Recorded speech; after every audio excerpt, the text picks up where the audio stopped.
Alright, so picture this. You're already dealing with grief, living in the middle of nowhere, trying to hold everything together. Then out of nowhere, this mysterious woman shows up in your yard. And it quickly turns into something way darker than you could have ever imagined. The woman in the yard is all about secrets, guilt, and fear, and trust me, it messes with your head. Let's dive in. Okay, so the movie opens with this woman, Ramona, watching an old video of her and her husband. It's one of those bittersweet moments. He's talking all fondly about their house, saying he wants to give it a name. Sweet, right? But it hits different, because he's dead now. Turns out, there was this awful car accident that killed him, and Ramona survived, but she's now in a wheelchair. And get this, the wrecked car, still sitting out front, just rotting there like a ghost of the past. Total bad omen energy. She lives way out in the middle of nowhere with her 2 kids, Taylor and Annie. The whole setup is super isolated. She is distant and strict. You can tell she's still carrying the weight of everything that's happened. Oh, and the house? Completely out of power. No lights, no TV, no internet. The kids are bored out of their skulls, and the whole place just feels off. Like, quiet in the wrong way. You can feel something creeping in. Like the calm before the horror hits. So, outside the house, things get weird. Ramona looks out and sees this woman just sitting in the front yard. Like, not walking by, not lost, just there. Super still, super off. Ramona goes out to talk to her. Like, can I help you? And the woman's all quiet at first. Just asks, how did I get here? Like, okay, unsettling. But then her whole vibe changes. Her voice goes all cold and creepy. And she starts talking like she knows Ramona. Calls her by name. Brings up the accident. The injury. Everything. Like she's been watching. And then, this part gave me chills. She holds up her hands, and they're covered in blood. And she says, today's the day. That's it. No context. Just pure nightmare fuel. Ramona freaks, obviously, and she's trying to keep her kids away from this woman. She's scared, on edge, totally unraveling.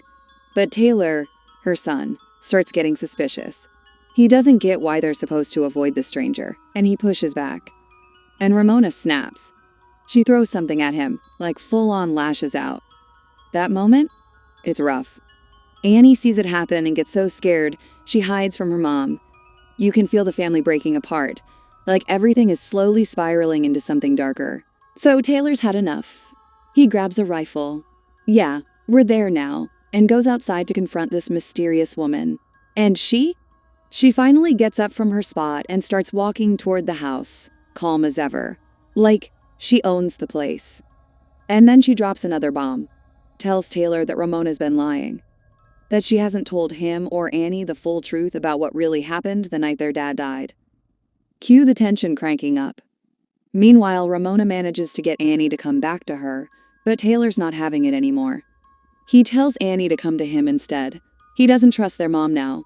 And then, like the moment everything's been leading to, he demands the truth. Tell us what really happened that night. And then boom, flashback. We see Ramona and David at dinner, and the cracks are already showing. She's opening up about how miserable she is in this new place. How she feels like she's carrying everything on her shoulders. And losing herself in the process. It's raw. It's real. Then they're in the car, mid-argument, emotions running high. Ramona's driving, but she's not looking at the road. She's too focused on fighting with David. And then, the crash. It's her fault. She caused it. And she's been carrying that guilt ever since. Cut back to the present, and she finally confesses everything to the kids. No more lies. No more half-truths. Just the brutal, gut-punch reality. And man, you can feel their whole world crack. The trust? Gone. The bond? Broken. It's not just a haunting anymore. It's a total emotional unraveling.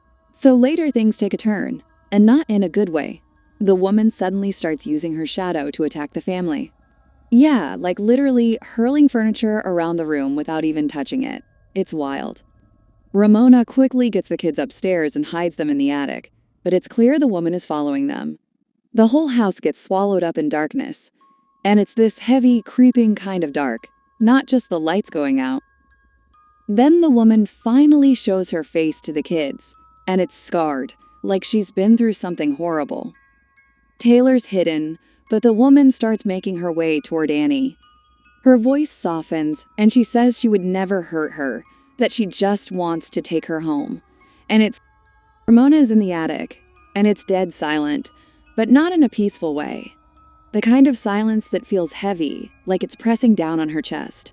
She's shaking, barely holding it together, with grief and guilt crawling up her spine. Then she spots something, a little lighter in the corner. She picks it up and flicks it on. Just a tiny flame, but it catches on something in the room, a painting. One of hers, but it's wrong. It feels like it came from a part of her mind she's never dared to look at. Drawn to it, she walks closer, and when her fingers touch the canvas, everything around her shifts. Suddenly, she's not in the attic anymore.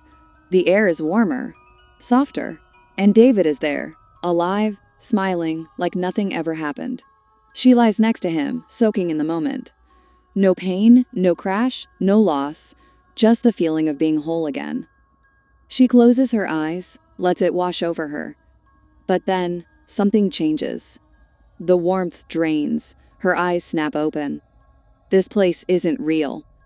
Her heartbeat races as David starts to fade. The walls begin to close in. And just like that, the illusion shatters, leaving Ramona back in the dark, alone and gasping for air. Ramona, who is now fully the woman, stands outside the house, looking out across the yard. And here's the twist. The lines between Ramona and the woman? Gone, blurred into nothing. Because the truth is, they were never two separate people. The woman has always been Ramona, just the raw, twisted version of her grief, her rage, her heartbreak. All the darkness she tried to bury. And in this moment, as Ramona looks at her children, her expression softens. The woman wasn't some ghost or demon. It was Ramona's pain wearing a face. The ugliest parts of her mind, finally taking form. And now, standing in the yard, she's not just the monster. She's also the mother, the protector, the one who has to choose what comes next. Back in the attic, it's like everything's come full circle. Ramona, still shaken and not fully herself, starts calling out to Annie, softly, almost pleading. She uses the same voice the woman once used, gentle, coaxing, like she's trying not to scare her. "It's okay," she says. "Don't be afraid." But there's this terrifying echo in it, because now she's the one in the dark. Then a flash, a twisted gut punch vision crashes into her mind. Ramona sees herself killing Annie. Not real, but real enough to send her reeling. The horror of it, the possibility of what her broken mind is capable of, it shatters her from the inside. Cut to the bedroom. It's dark, almost dreamlike. Ramona's there with a rifle, and across from her stands the shadow version of herself. The woman, the grief, the rage, the hopelessness.